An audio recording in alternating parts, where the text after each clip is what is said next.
Welcome to another episode of Code for Thought. It's August, and in the Northern Hemisphere that means summer, and for many of us, holidays and relaxation. And so in this short holiday episode, I want to take you to Chicago, which of course is where the first ever RSE conference in the US will be held at the University of Illinois between the 16th and the 18th of October. Of course, preparations for the conference have long started, and since the 1st of August, people will also be able to register for it. Behind the scenes are a number of very busy bees who are working hard to ensure that we will have a great experience on the day, and one of those is Sandra Gesing from the RSE Association in the US. Sandra is also the co-chair of the organizing committee, and I was very lucky to get a few moments of Sandra's busy schedule to talk about what lies ahead and what we can all expect at the conference. Hi Sandra, nice seeing you again. Sandra, you're one of the organizers, if not the organizer, of the first US RSE conference in Chicago this year. But before we go into that, why don't you just quickly introduce yourself? Hi, Peter, and many thanks for inviting me to this. Yeah, it's my pleasure. I'm a research scientist at the Discovery Partners Institute at the University of Illinois System in Chicago. And I'm the vice chair of the steering committee of the US RSE Association. And we founded that in 2018 and started through in 2019. And it's a very exciting story because for us at least, it's exciting because we started with 20 members and we have now over 1,800 members. And we had a survey last year and it was exciting to see that people would like to have a face-to-face conference, and that is our first ever conference. I'm the general chair and it's co-chaired with Julia Demarrow. Is she also in Chicago? No, so she is at Arizona State University. And she's in humanities, I'm in computer science, so I think we have a good, nice collaboration there and looking at from different domains at it. I mean, it's the first conference because I guess that the pandemic kind of threw a spanner into the works. Was that the reason why this year is the first one? Yes, mostly we had two virtual conferences in 21 and 22. So we didn't know that the face-to-face might be still in 23.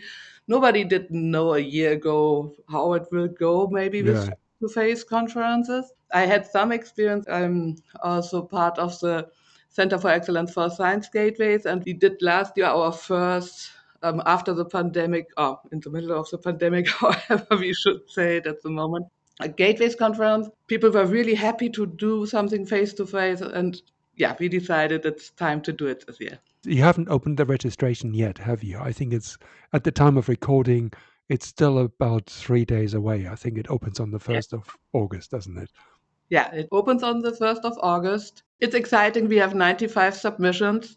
So we have 26 papers, we have talks, posters, workshops, BOFs.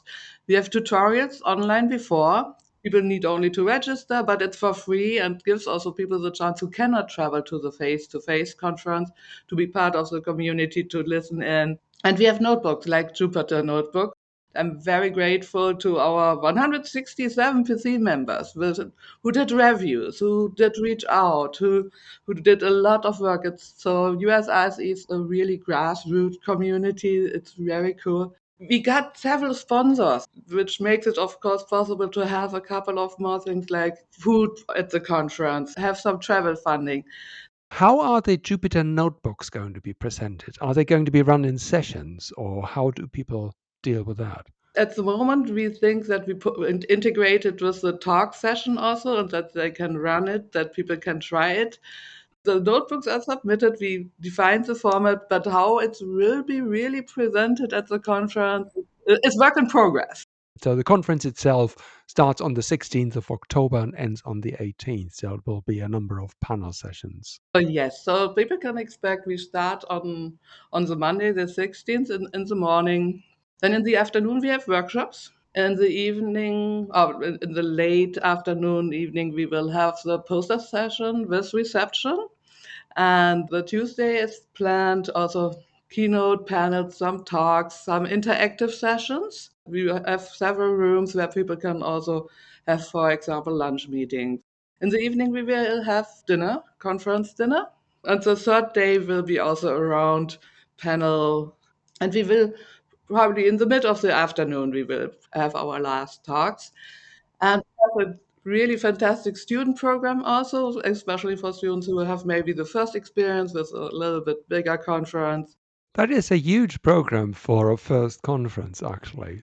What kind of challenges are you facing? I guess there are a number of them.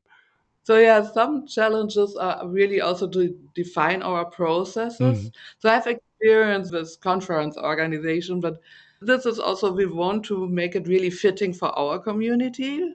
So some of the challenges are really, yeah, the review processes are always you have to go through that. Then with the logistics, for example, because we wanted to offer direct childcare, that was not so easy, but we have now a location where people can drop off children for the day. So Mm. I think like really local logistics to make it in that regard. And on the one hand side, a novel event, but also something where people can feel very welcome. A lot if you have so many PC members, which we are very happy about, but it's hard also sometimes to hurt the cats. Are you still looking for volunteers then to help out? Some of the roles would be, for example, session chairs done really locally when the conference happens. Also, we want to give out the travel grants. We will ask the grantees to, for example, do the session chairs or help student volunteers, people to find the rooms. Because we have in this location, the rooms are not directly next to each other, but they are all on one floor. Right. So that it's nice maybe to have student volunteers. So, how many people are involved in organizing that event? Besides the PC members, there's, for example, colleague of mine, Crystal White. She does the local logistics. Then we work a lot with the student center, where that will take place at the University of Illinois, Chicago. We have quite a few members in the community who distribute the word to help us really getting the word out. How many more people? I'm not totally sure, to be honest. It's all hands on deck, basically. What's the timetable? So, on the 1st of August, the registration opens. So, what's next?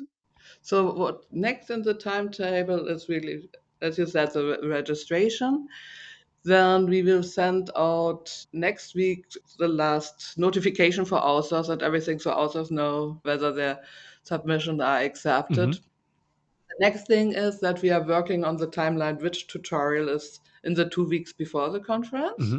We did not finalize the deadline for the travel grants yet, but that will come also soon, that people can apply for travel funding. That would be also something that we get on time, of course, also to the awardees that they can book flights and things like that. We have space for up to 250 Hmm. people. I encourage everyone who's interested to register early. Okay. So, when will the program be available?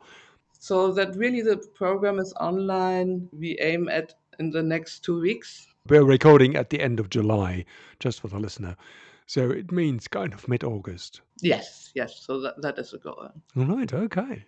Are you nervous? Yes. I mean, I'm thrilled about the interest. I'm thrilled that it goes so well with the organization. I'm grateful to so many people. But yes, I will enjoy when it starts the first day, or we had the first Yeah. tutorial. And when the first day is done and I stand there with a beer at the posters, I'm probably a very happy person. No, I think it's a major achievement. And of course, I keep my fingers crossed. And of course, we will meet in person in Chicago. Yes. So thank you very much that you will join the conference. That is fantastic. Well, my pleasure. I look forward to that.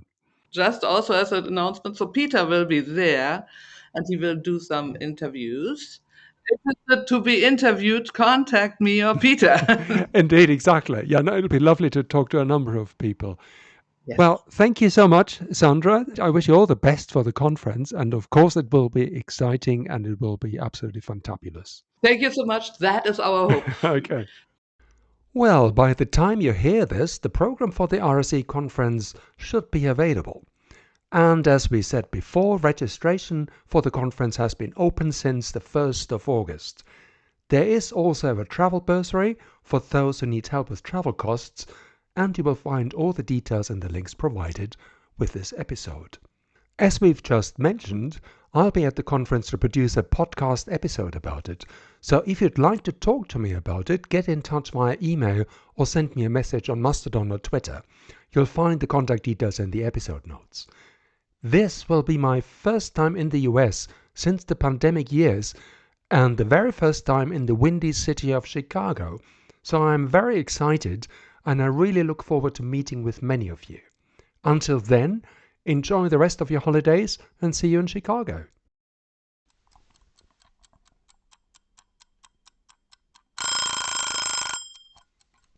Oh, time's up. See you next time. But before I forget, this podcast is covered by the Creative Commons license. See ya.